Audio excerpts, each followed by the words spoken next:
Salam alaikum. Mo ní ìyọjú ń fèrèsé. Mo sì ti mọ bí tẹ́ ẹ wà. Ṣùgbọ́n nígbà bí ìwọlé jẹ́ ń gbòdì kejì.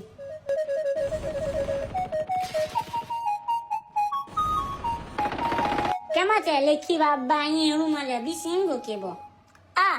Ẹ̀bà yín tútù lẹ́ẹ̀jẹ́ jẹ́ ń gòkè náà. Torí pé kí ni? Aṣọ òkè ń bọ́ mọ́yẹ tó bá ti rìnrìn ọjà. Ẹ̀yin ti wá rìnrìn ọjà. Ní kí ni? Ọjẹ́ mára dúró. Ẹ̀bà. Ṣé pé ìyàn yìí lọ fẹ́ farapamọ́ sí? Ọ̀ ń ṣe. Ẹ̀bà.